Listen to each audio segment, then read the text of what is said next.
At this point in time, if you were able to convert your patients over to telehealth, then you did so already. But that's not the tough part. The tough part is, how do you keep them coming back? I mean, we all kind of realize at this point in time that doing sessions through a computer, it's not exactly the same. Frankly, I find it kind of boring, and unfortunately, I think that patients might find it a little bit boring too. I mean, you lose the interaction, that face-to-face interaction. You can't do the manual therapy. You really can't do any modalities. Sure, we can educate them, we can give them exercises and neuromuscular re-education through the computer, but it just doesn't feel like real-life sessions. So today I want to share with you 3 secrets that I use with my telehealth patients to make sure that they are not only loving their sessions, but that they continue to rebook. I mean, we've got to keep these folks engaged in telehealth probably for the next couple of months. So what are the 3 secrets that I use to make sure that that happens on my end? If I can share those with you guys, hopefully you can implement them in your practice. That's coming up on today's PHYSIOMission podcast. Oh, and by the way, if it sounds a little different right now, it's because I'm recording this podcast from my front lawn. Unfortunately, my poor little wife who's lying next to me, she threw her back out and she's doing press-ups on the front lawn. So I'm sitting out here with her. And so if you hear a little background noise, a little sawing, a little birds, that's what you're hearing. But hopefully it won't affect the audio too bad. All right, stay tuned. Hello and welcome to the PHYSIOMission podcast. I'm your host, Dr. Jared Cooper. This podcast is dedicated to helping young, aspiring physical therapists navigate the muddy waters of what has now become our profession. I want to help you maximize your impact, your income, and your freedom. Throughout this podcast, I'll be interviewing mentors, clinical gurus, and successful business owners who have paved the way and shown us how it's done.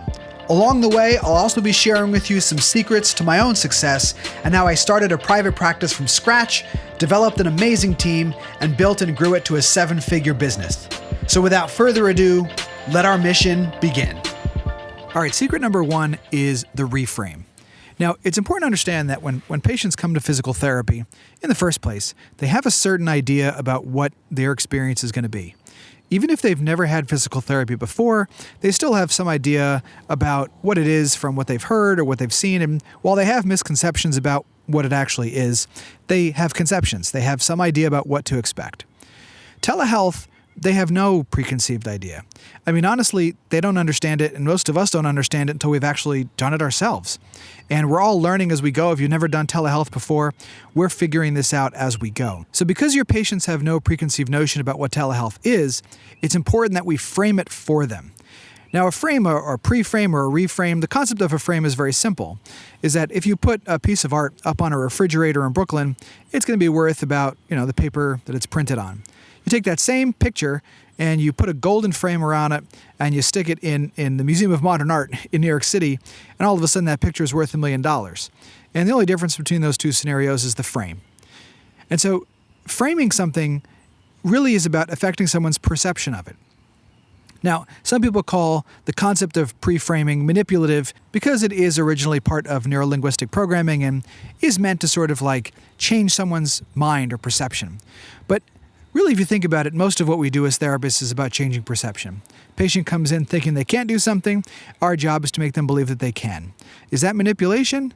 Well, maybe. But certainly the idea is that it's a bit like, a white lie is to lies.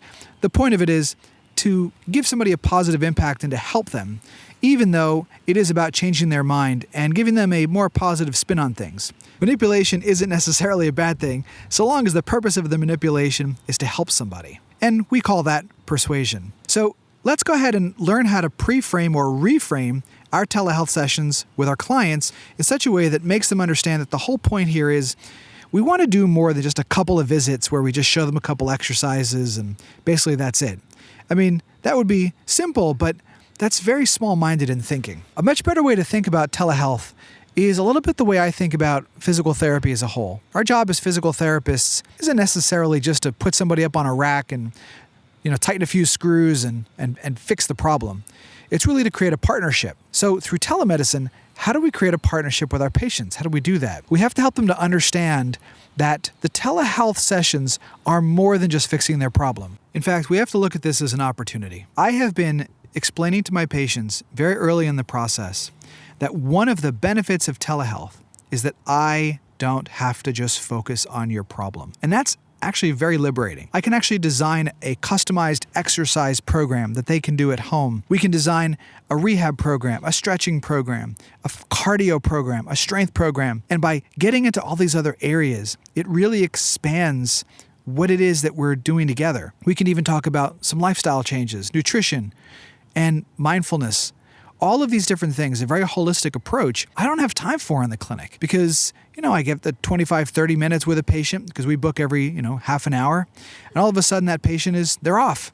But through telehealth, we can really focus on these things because we're not obsessed with doing manual therapy. We're not obsessed with getting hands on the patient. We have more time to talk. We have more time to develop. So by explaining or framing this to the patient very early on, that while manual therapy is good, yes, and it helps with short-term relief, yes, the real long-term partnership, we can really foster that through telehealth. That is a much higher value proposition than just, all right, let's try some extensions and let's see if this makes your back feel better. How about let's not only make your back feel better, but let's develop an entire exercise program that just works for you and you can do day in and day out to keep yourself healthy. And let me progress this program over time. And thinking about these telehealth sessions really like they are, telehealth, telemedicine, really about wellness rather than fixing a problem, really opens the patient's eyes and gives us an opportunity to work on a lot of different things. And so if you're seeing a patient 1 or 2 times per week, now we can sort of like extend the relationship rather than them just getting a couple exercises and calling it a day. Secret number 2 is ladder theory. Ladder theory is the idea that if you put a ladder in front of somebody, they're going to want to climb it. And this is true for all human beings. You put a finish line out there and you want to cross it. You have a goal, you want to accomplish it, and maybe we get some dopamine release with that. Who knows why? The reality is that when you put a ladder in front of somebody, they want to climb it. Now, the tendency that most physios have is they want to give somebody the end result really quickly. And so what they do is, rather than putting a ladder in front of somebody and having them take one small baby step at a time, they go right after the kit and caboodle. So if somebody has difficulty walking upstairs, you take them right over the stairs and you're like, great, let's try stairs. But they can't walk upstairs for a reason. Maybe they don't have quad strength, they don't have glute strength, whatever it is. They have some balance issues, some fear issues. Typically, when we have all the time in the world, we take our time and we deconstruct the reason why they can't walk upstairs. And then we regress stairs down to an exercise that's a little bit more simple. Maybe we'll start with a sit to stand, then a split sit to stand, and so on and so forth. And we give them baby steps. So walking upstairs may be the top of the ladder. That's the last rung. And then every rung along the way is a piece of walking upstairs. But for some reason, when we get on a telehealth call with somebody, we think that we have to jump right to the functional activity and demonstrate value that way. Well, think of it a little bit differently. What if instead of going right to the last exercise, we show them the ladder and we say, okay, in order to be able to walk up and down stairs, we've got to work on this, this, and this. So instead of going to the last thing, we go to the first thing. And rather than using the very first telehealth session to give them everything at once, give them the entire pie, we want to give them a piece of the pie. Now, this has several benefits. Number 1 is that they look forward to every single session because they get the next piece. They get the next step in the ladder. And number 2, it actually just works better. It's the same thing we do in the clinic. We don't just go to the last thing. They can't do the thing that you're trying to get them to do. And you know why.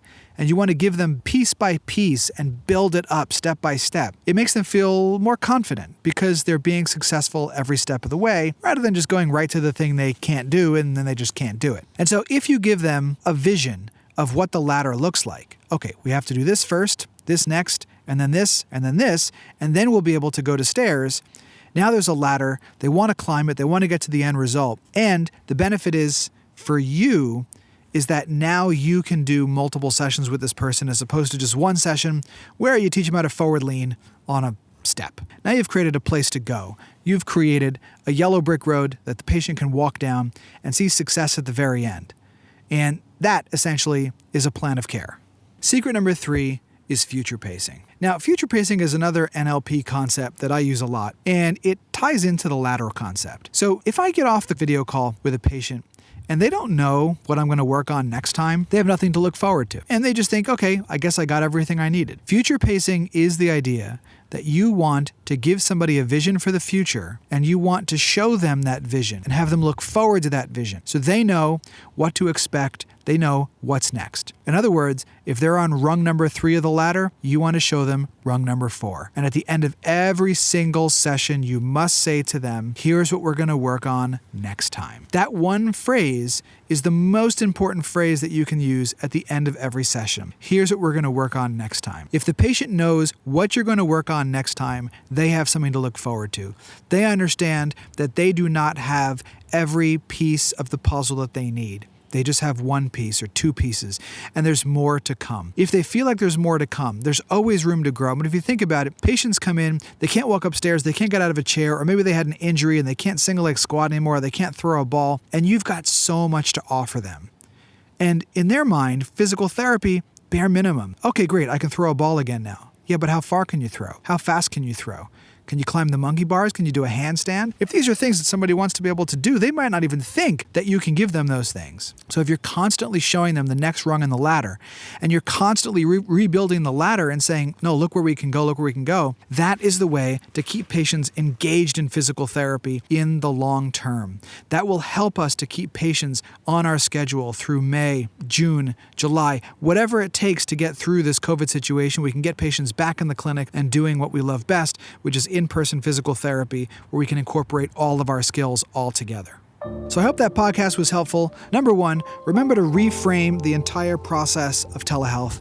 Make sure that they understand that this is about continuing the partnership, and it's about so much more than just fixing their problem. Number 2, use the ladder theory. Make sure that they understand where the ladder is going. You must show them the entire ladder, not just the next step. Make sure they understand the vision and where they are going. And number 3, make sure to future pace. Always end the session by telling them what the next step in the ladder is. If they can look forward to the next session and what you have to offer them, they are way less likely to cancel, they're way more likely to do their homework and stay compliant and continue their partnership with you. If you're a physical therapist, small business owner, and you are struggling right now in your business because of COVID and what's going on, you're struggling to get people converted over to telehealth, you're struggling to keep them on your schedule, and you're worried about your business, I invite you to get in touch with me. In the description of this podcast, there's my contact information, or you can just head over to PHYSIOSecrets.com, get in touch with me. I'm doing quite a few coaching calls and sessions right now, helping small business owners with their business and developing strategies moving forward and ways to convert and get new patients on the schedule. So feel free to reach out. I am happy to help. We'll see you guys next time.